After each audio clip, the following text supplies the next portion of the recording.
Amerika itu sekarang dalam krisis dan dalam titik terendah sebagai pembina demokrasi.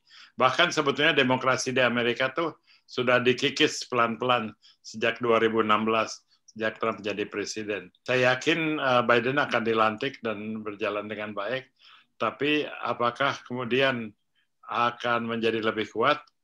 Belum tentu. Jelas Amerika bukan negara paling demokratis. Bisa tanya, ya? Subscribe, terus komentar, like, tanya, surat, lagi. Oke.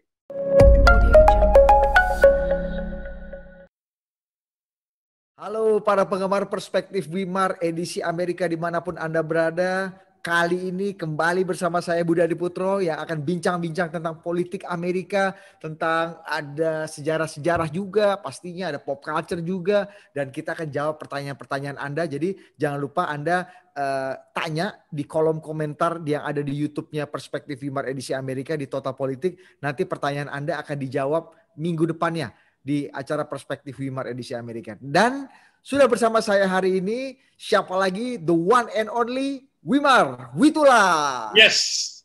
Wewe. Yes. Apa kabar, We? Baik, Dit. Gimana, We? Jadi sekarang ini kalau politik Amerika udah masih seru atau udah nggak seru, We? Menurut We? Memuncak seru karena ini akan terus memuncak sampai 20 Januari. Sampai saatnya inaugurasi diadakan, dan apakah ada inaugurasi itu? Bisa tidak ada inaugurasi. Apa yang terjadi? Apa prakondisinya, We? Kalau inaugurasi bisa saja nggak terjadi. Berantem, perang, demo, turun di jalan, segala sesuatu bisa terjadi dengan Trump yang memang melakukan segala sesuatu tanpa banyak perhitungan. Yeah. Sekarang pun sehari-hari dia di rumah terus di Gedung Putih, tidak pernah keluar kecuali main golf, tidak terima wartawan, tidak ada kontak dengan orang luar kecuali masang tweet, dan tweetnya itu satu arah, jadi tidak ada dialog. Jadi orang nggak tahu gitu apa yang dia akan lakukan. Jadi tweet adalah salah satu cara Trump untuk komunikasi dengan publik, meskipun satu arah tadi, We, ya? Iya. Jadi inilah orang bilang kayak announcement aja. Jadi dia melakukan penarikan pasukan dari Afghanistan dan Irak tanpa persetujuan pejabat-pejabat Pentagon.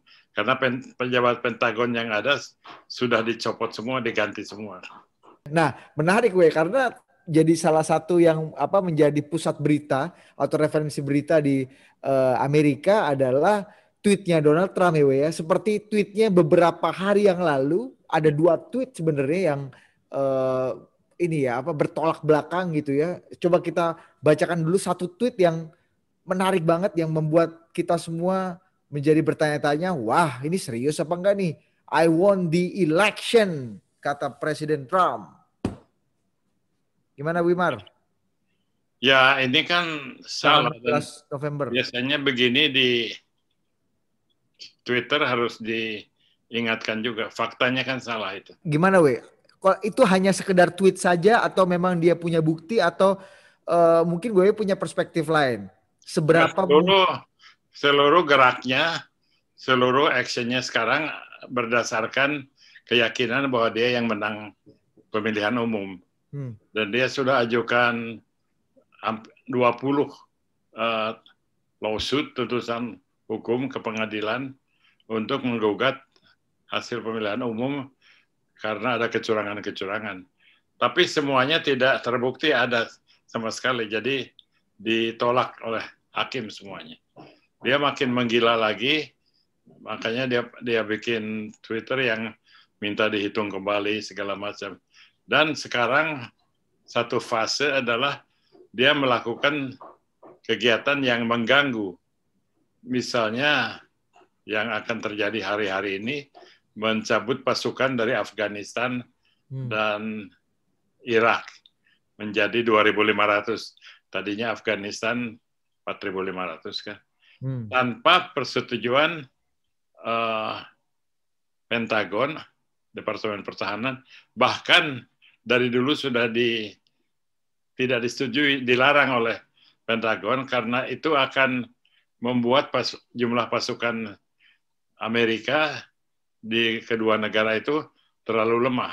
Bahkan negara-negara Eropa juga menolak karena nanti bisa langsung dibantai oleh Taliban di Afghanistan. Tapi dia melakukan itu, tinggal orang menganalisa mengapa dia lakukan itu. Karena dia ingin memenuhi janji kampanyenya, atau karena dia ingin mengganggu Biden. Karena kalau itu dilaksanakan beberapa hari sebelum inaugurasi, Biden akan repot, pilihannya hanya mengembalikan pasukannya kepada level yang lebih masuk akal, atau dibantai gitu. Akan susah. Dibantai itu gimana maksudnya? Dibantai itu gini ya, diambil kepalanya, dipancung gitu, atau ditembak. Seperti halnya di sini juga ada ancaman orang dibantai. Oke. Nah, dampaknya apa, Tweet seorang Trump ini kan bukan hanya sekedar tweet ya, tapi ini tweet seorang presiden yang inilah the most powerful man on earth lah, the leader of the free world katanya gitu. Apa makna artinya buat Amerika dan buat dunia sebenarnya?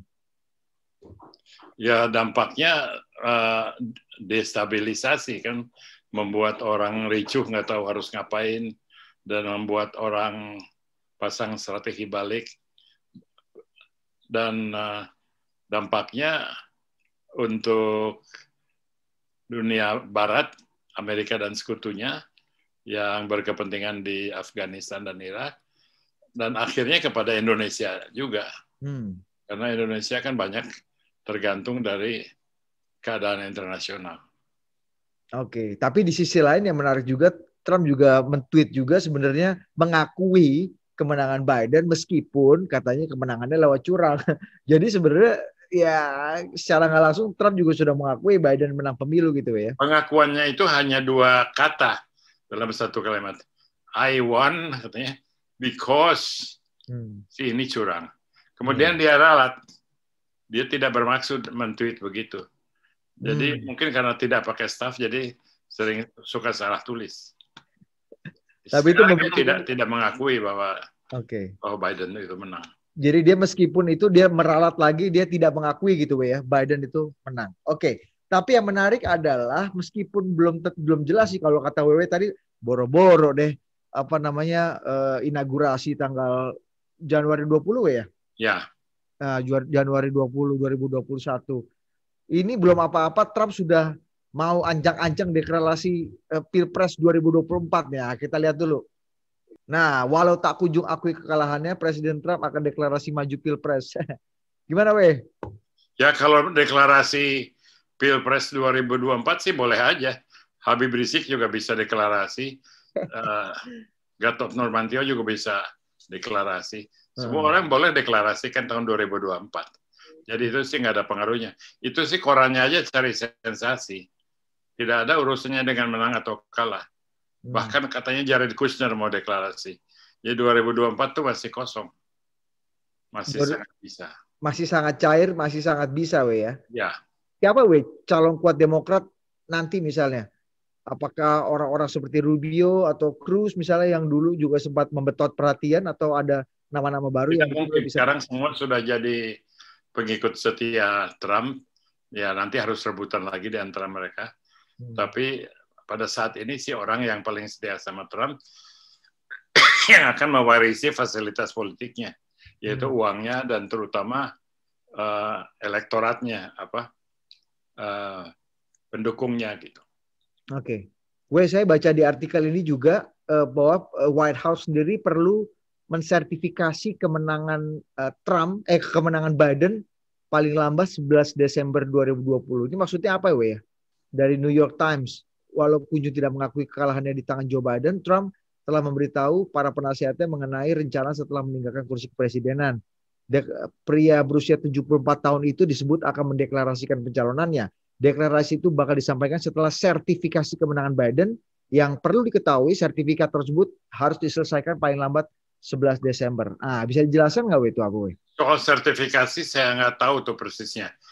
Tapi kalau lihat tanggal, yang penting juga adalah tanggal 16 Desember, yaitu tanggal di mana Electoral College itu bersidang. Nah, itu maksudnya kali ya. Terus, weh, gimana, weh, format apa yang akan bisa kita saksikan dari persidangan itu? Di mana mereka akan menyerahkan hasil dari pemilihan presiden 4 November atau 3 November, dan itu menjadi syah, dikasih cap oleh Electoral College. Tapi kemarin satu bagian dari Electoral College itu di Michigan berusaha untuk tidak mensertifikasi pemilu di sana. Walaupun beberapa menit kemudian dia berbalik. Ya. Jadi belum kelihatan keberanian Trump untuk melawan suara rakyat, karena suara rakyat juga walaupun tidak aktif berdemo itu sangat kuat itu untuk mendukung atau untuk menjatuhkan Trump. Nah, menarik juga nih karena dalam sejarah saya juga baca bahwa tidak ada, hanya cuma satu orang, yaitu Presiden Grover Cleveland yang pernah kalah dalam periode kedua dan kemudian maju lagi di periode berikutnya gitu.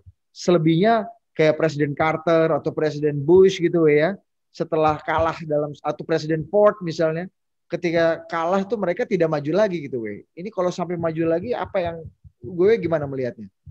Pertama, kalau maju lagi, apakah masih cukup kuat?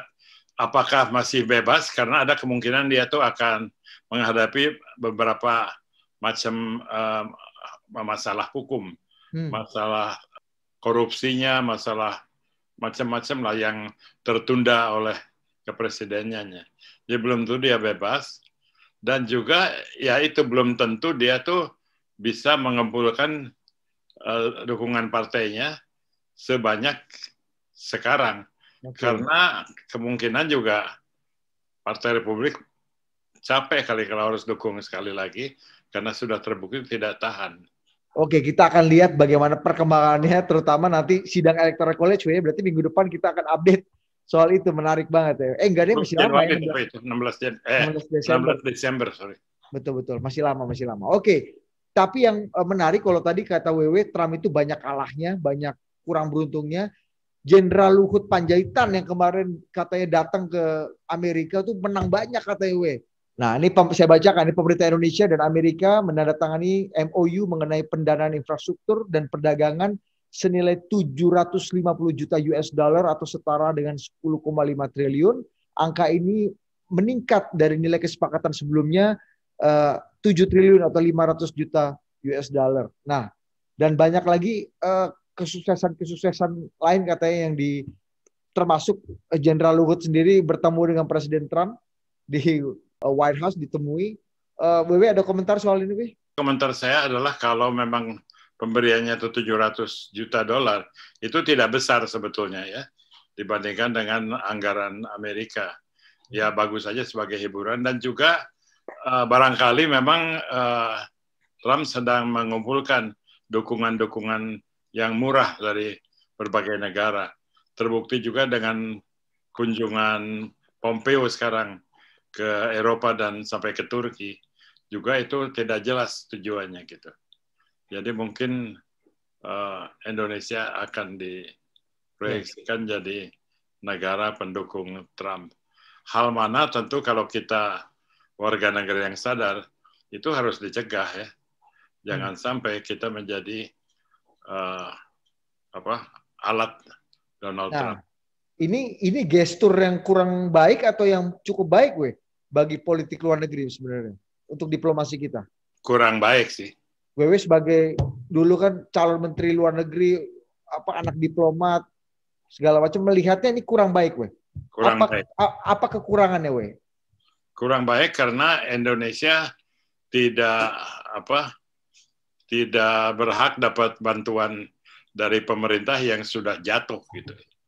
Jadi ini seperti orang yang sudah tiada harapan, si Trump ini, yang memegang pada ranting-ranting, dan kalau dia jatuh membawa Indonesia jadi korban. Gitu. Oke. Ada kemungkinan Indonesia dikorbankan.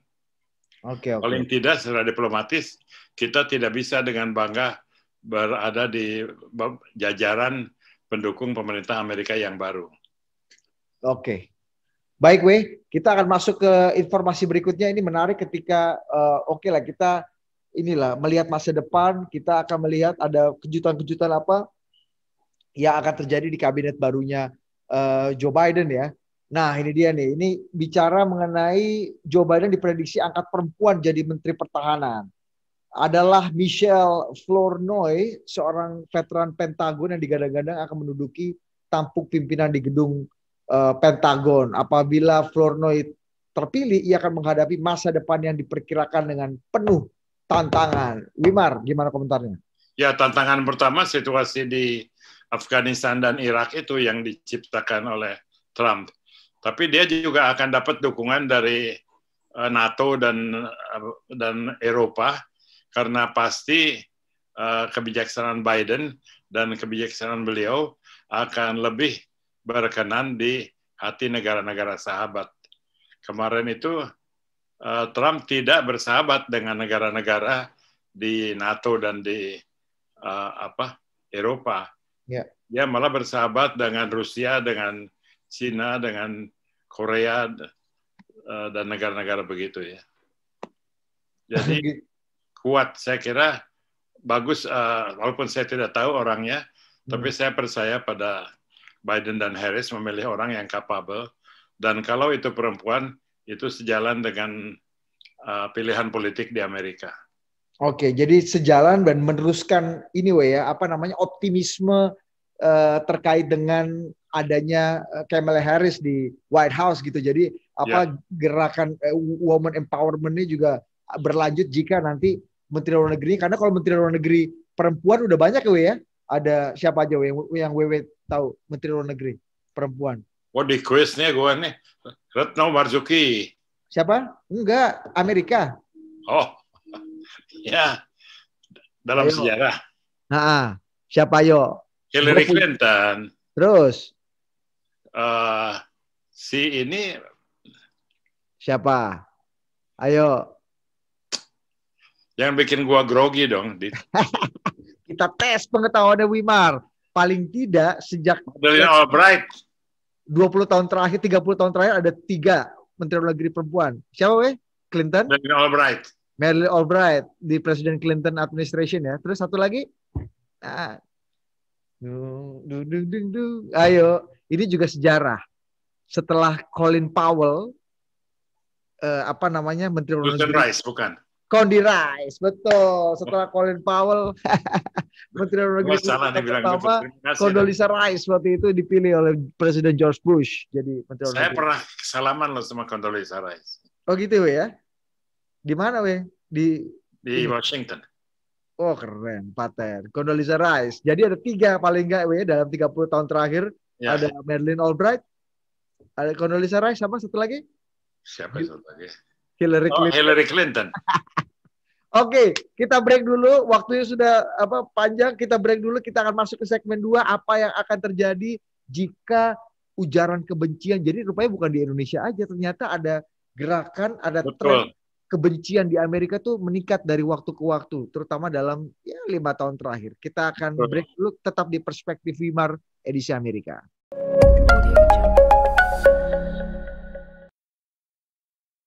Masih bersama saya Budi Adiputro dan siapa lagi kalau bukan? Siapa yang gue wawancara nih? Halo? Wimar, bukan Wimar. Ah, iya. Wimar. Setelah Wimar tadi berhasil meskipun agak tertatih-tatih menjawab 3 orang Menteri Luar Negeri perempuan Amerika Serikat, akhirnya berhasil juga setelah dikasih clue-clue. Jadi ternyata gue juga nggak bego-bego banget tuh ya. Pengetahuan gue juga lumayan gitu ya. Wipo tuh pinter kok. Saya suka dibodoh-bodohin orang, padahal nggak bodoh sih. Oke, yang menarik adalah kita saksikan ini artikel berikut. Ada data dari FBI yang mengatakan bahwa insiden kejahatan kebencian naik 2,7% pada 2019. Saya bacakan sedikit ya, artikelnya dari VOA Indonesia. Insiden kejahatan berbasis kebencian di Amerika Serikat menaik 2,7% tahun lalu naik ke level tertinggi dalam lebih dari 10 tahun, kata FBI dalam laporan terbarunya. Terdapat 7.000 lebih insiden kejahatan berdasarkan kebencian tahun lalu, naik dari tahun 2018. Jadi meskipun sedikit ada penurunan pada 2018, kejahatan berdasarkan kebencian melonjak hampir 21% dalam 3 tahun pertama pemerintahan Presiden Donald Trump yang ditandai dengan munculnya gerakan sayap kanan yang semakin keras. Wimar, ini apa yang terjadi, Wimar? Ya, itu sangat bisa diduga karena memang Donald Trump itu kerjanya menghasut kebencian.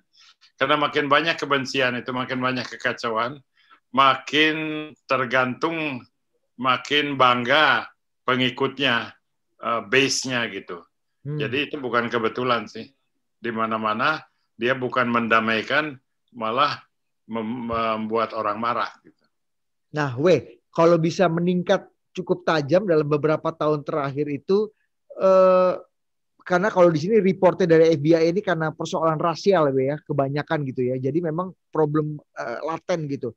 Apa sebenarnya memang orang Amerika itu di dalam apa namanya DNA-nya gitu, di dalam alam bawah sadar itu memang ini memang rasialisme di Amerika itu memang belum tuntas gitu Memang belum tuntas, ini kan semua dalam proses begitu ya.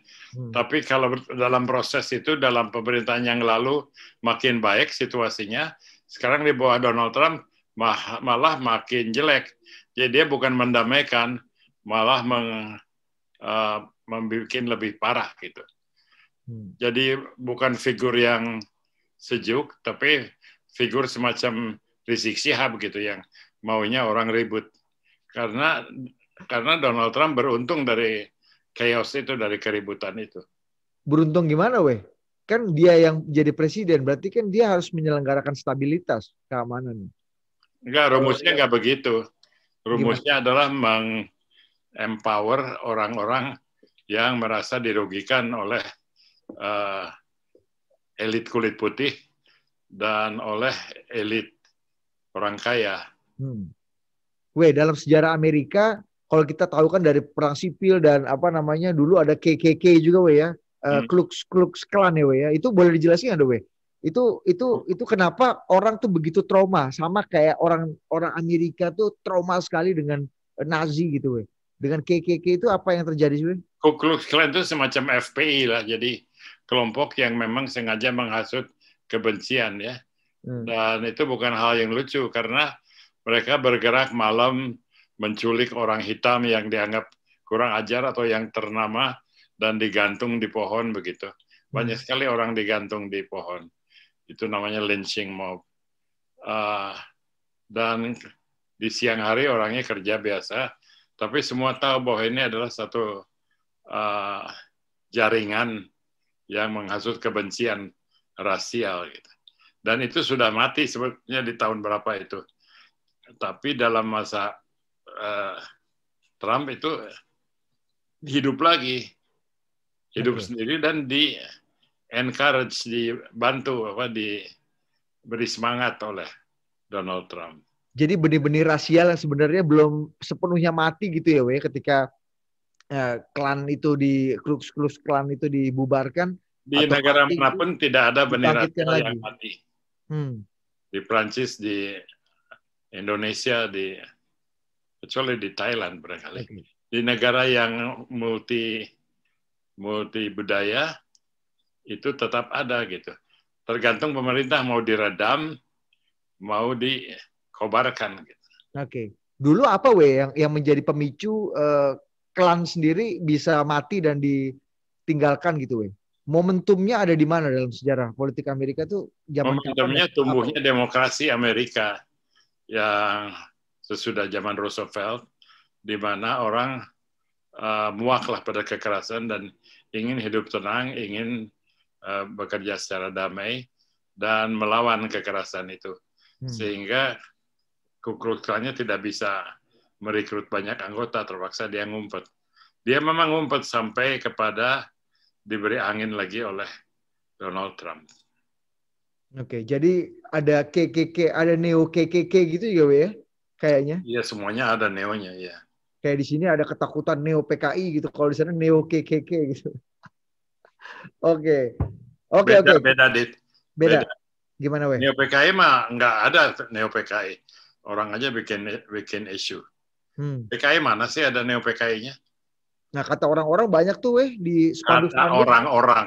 Seorang wartawan yang bertanggung jawab nggak boleh bilang kata orang-orang.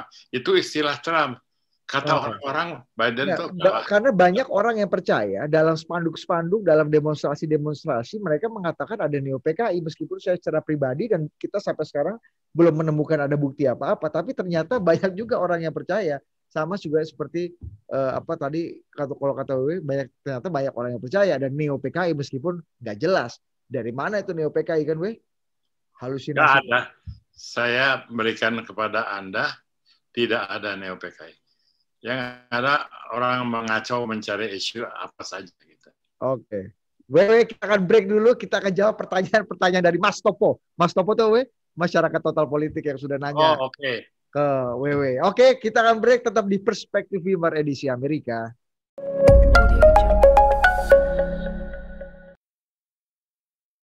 Masih di Perspektif Wimar edisi Amerika dan kita akan menjawab pertanyaan-pertanyaan Anda. Saya mau mengundang Anda untuk juga bertanya di kolom pertanyaannya Perspektif Wimar edisi Amerika. Bisa di DM ke Perspektif Wimar ya. Akun Instagramnya bisa di DM juga ke Wimar Witular. Bisa di DM ke Budi Adiputro atau DM ke Total Politik. Atau komen di YouTube Perspektif Wimar edisi Amerika. Pertanyaan Anda nanti kita akan jawab minggu depannya. Setuju, Pak ya? Pertanyaan ini semua tidak ada yang saya ketahui sebelumnya. Jadi ini surprise bagi saya. Nah, ini kalau saya tidak bisa jawab, mohon maaf saja. Namanya juga orang, ya, kadang-kadang lupa, kadang-kadang. Ya, hanya manusia. Oke, yang pertama, pertanyaan dari Tony Buns. Apakah kemenangan Biden akan menjadi simbol perlawanan terhadap populisme? Nah, silakan, Wei.